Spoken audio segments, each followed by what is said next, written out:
Oh, welcome back to In the Shop. If you're a new viewer, it's a show where we kind of just work on our race cars and explain either what we're doing or what went wrong. In this case, it's a what went wrong. Returning viewers may recognize Roshi, the AE86. If you follow us on Instagram, you will have seen back in, October?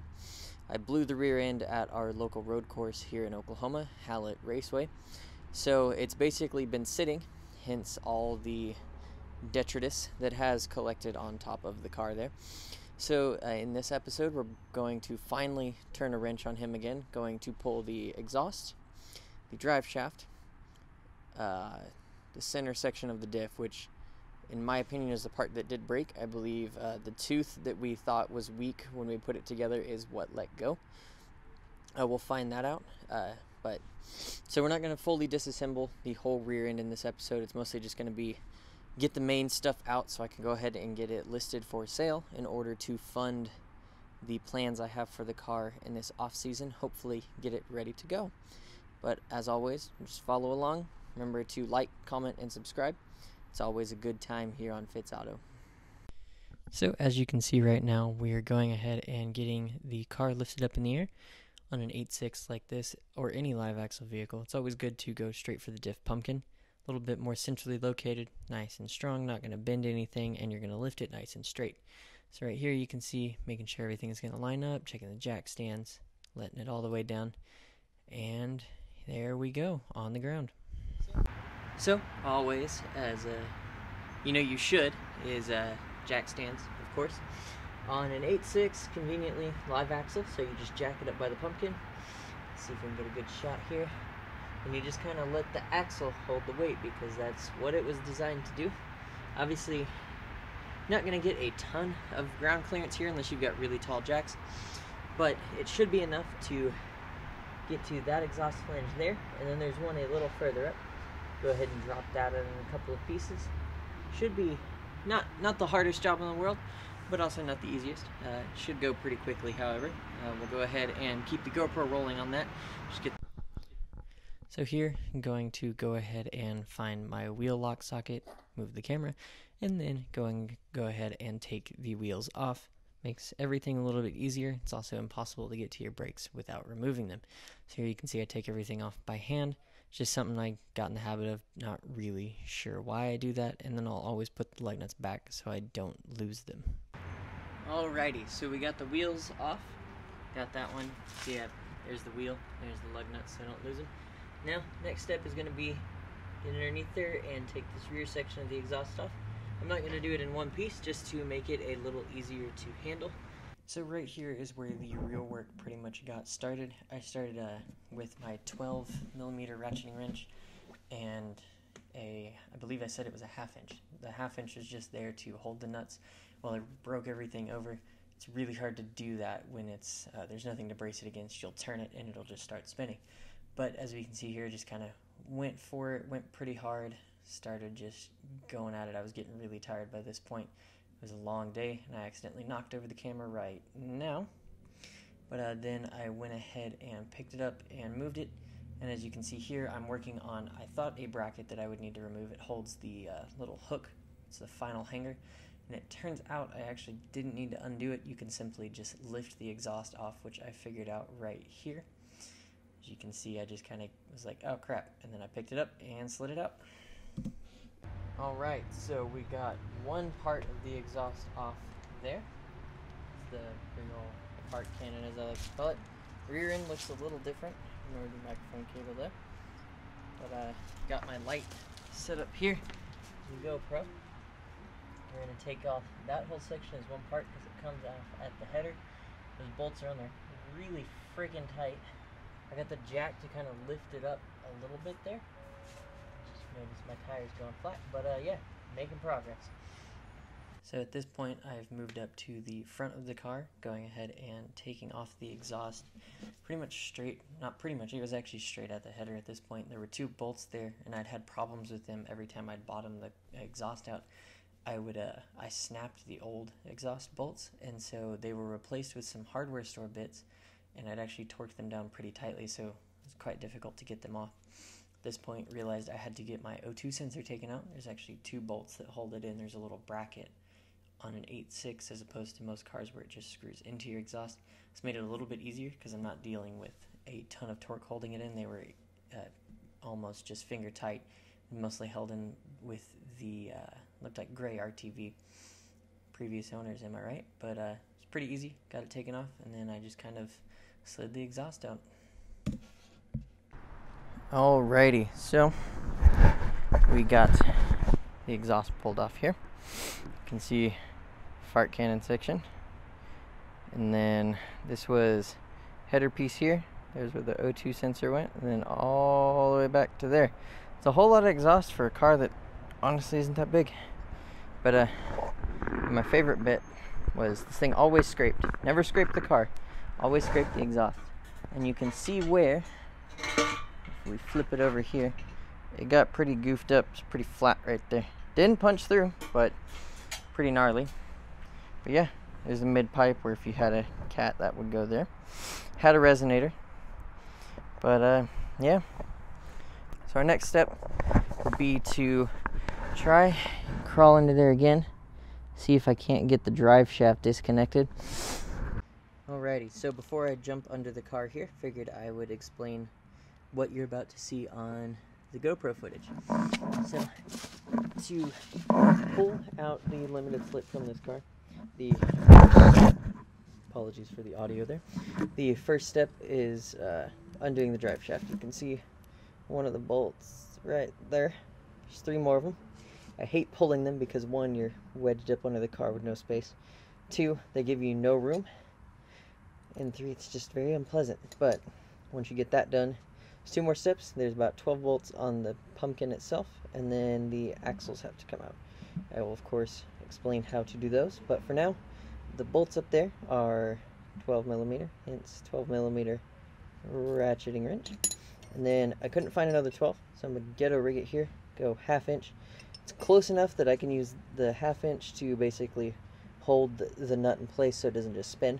Or I can use my amazing Gorilla Grip gloves and just hold on to it. They give you pretty great grip strength, but that's what... So this was the point where I was going to go ahead and start taking off the drive shaft, and I hate it. It's always terrible. Never enjoyed this part. Especially there was one nut on here that just did not want to come off. I also didn't jack the car up very high, so I was squeezed up in there. As you can see, I'm basically blocking the entire camera view. I know I mentioned the bolt sizes there. There's not an easy way to do it. You can't really get an impact gun on it, because even if you could, it's just going to spin the other side. You can do it with 2 people if you get an impact gun on one side and you have another person holding a wrench, or you can just do what I did, break them over enough where you can go ahead and get your fingers on there and just go to town. It's a time-consuming process, but it's definitely one that, I don't know, kind of makes you feel more at one with your car. But once you get it off, all you do is you slide it a little bit into the transmission, give yourself a little bit of slack, and it drops right off just like you saw there. And I always put my bolts back in just so I know where they went. Alrighty, so as you just saw in the GoPro sped up footage there, the drive shaft has been dropped. And then I went ahead and put the bolts back in the diff. It's just a trick I learned so you don't end up losing anything important. So the next step is going to be to remove those bolts you can see on the pumpkin there. And then let's remove the brakes and then slide the axles out. And then we can figure out exactly what I did at Hallett and broke it. Alright, as you can see, we have the diff oil slowly draining there. So the next step is going to be removing all of this mess. So the first thing to do is going to be the 2 caliper bolts that are on the back of the brake there. They are, let's see, found the size a second ago. They are let's see if I can show you, 14mm. And they are located, can't get a good view here. They're located kind of around back on the backing plate. Don't know if you can see that. They're right there. There's 2 of them, and then that kind of lets you slide this whole caliper and bracket assembly off to the side. You just take the disc off here. Thankfully, e-brake is part of this, so there's no weird internalness to mess with here. So once this is off, This comes right off, and then we can move on to the next step, which is going to be unbolting the axle retainer, getting out a slide hammer, and going to town. So this is a part that should look pretty familiar to anybody that's watched our Subaru WRX brake video. It's removing the caliper and caliper bracket as one unit. It's 2 bolts, one top, one bottom. Pretty easy to just go ahead and loosen them up as much as you can with a socket as I do here. Go ahead and back them out, and then nice and simple, go ahead and slide it off the rotor. In this case, just let it hang there using the e-brake. Alright, so as you can see, caliper is hanging, disc is on the ground. So now, you may see these little holes, right? So, come around to the back side of the axle here. You can see those little nuts hanging out. Now you can either get a wrench on them, which is probably, it's not too bad, or if you've got a small enough socket, you can just rotate this bad boy, where you see it straight through there, get it in there, run them off. There's going to be 4 of them, 2 top, 2 bottom. Basically once that's done, then we can attach a slide hammer into these holes, pop this bad boy out, and this process is going to be the same side to side. So I'm only going to show you once because there's no need for doubling up of the same information. Before I get started here, I wanted to mention that those bolts are a 14, and if you have a ratcheting wrench, super easy because you break it over with that end, flip it over, and undo them with the cool end. But yeah. So I know I said I used a 14mm wrench there. Turns out it doesn't work too well. Figured out a 14mm socket on my Cobalt Super Access, or whatever they are called. Works rather well. Got this done much faster, a lot less hammering. There was one that got stuck. The rest of them came off nice and easy, and just like everything else, I get it where I can take it off with my fingers, and then we are good to go. Alright, so as you just saw, all 4 nuts are off. It's ready to go. So now we get this boy, slide hammer. So basically, that threaded portion goes through one of the holes up there, with a big fat nut on the other end of it. Luckily the holes on that, actually, the nut won't fit through. Some of them you gotta put like a little plate with a hole in it so you don't just yeet it out of there when you pull on it. Basically just beat it out. You just pull this forward, slide it back to the stop, and we want to slide those out maybe 2 inches. Basically, you'll feel it let go of the diff, and that's the point where you just kind of want to stop and then do it on the other side, and then we'll get under the car and start taking those nuts off. So something I always enjoy is using hammers, and slide hammers are really fun because they make you feel super strong because you're pulling stuff out. Like right here, yanked an axle out in a few good hits, and it felt really nice. So, as you just saw, pretty quick and easy process. Basically, you want to hammer it out until your bearing is showing, like that. And then, you know it's free, and it also will turn really easily and won't do anything to the other side at all because it's not in there anymore. So now, once you've done that, you repeat all of those same steps on the other side. You take caliper off. So, the size of those, there are 12 of them, so it makes sense that you use a 12mm. Of course, ratcheting wrenches are some of our favorite tools here on this channel. And in this case, it's going to be really handy because there's not a lot of room up there on top of the diff. But luckily, because there's not a ton of them, the torque spec isn't too bad, so we'll go ahead and get them off. I'm going to need a screwdriver to break that RTV seal. But got the trusty GoPro here, so you'll get to see that whole process. So now we are on to the piece de resistance of this part of the video. Going to go ahead and start removing the main diff center section.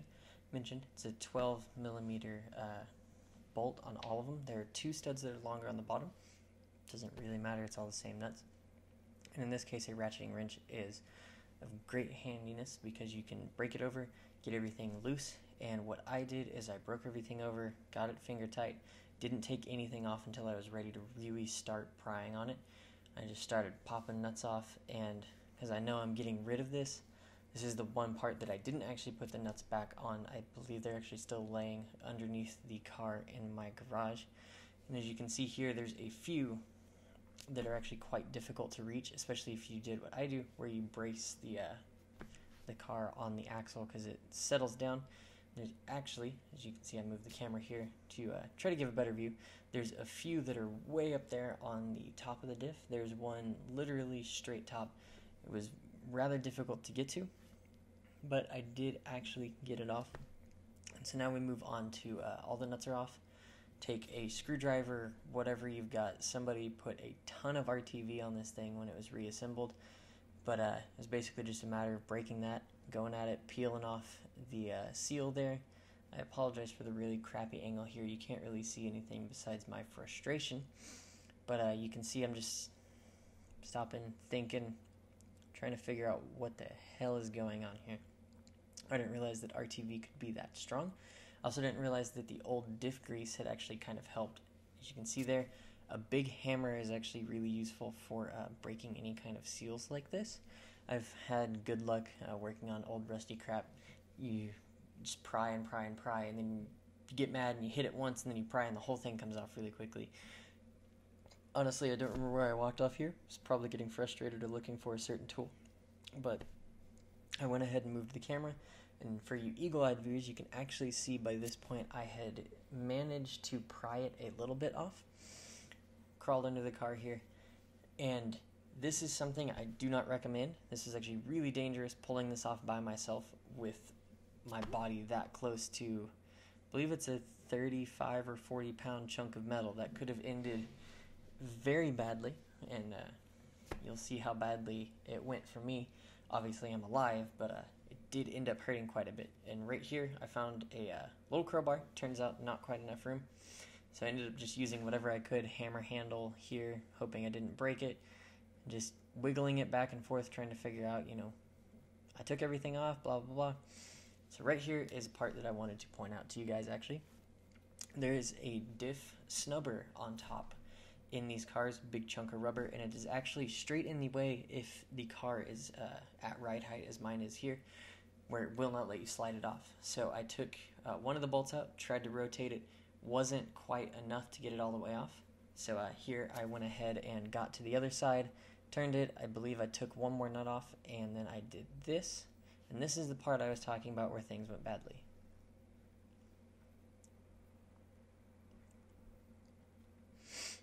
As you can see, a diff on the arm doesn't feel too good.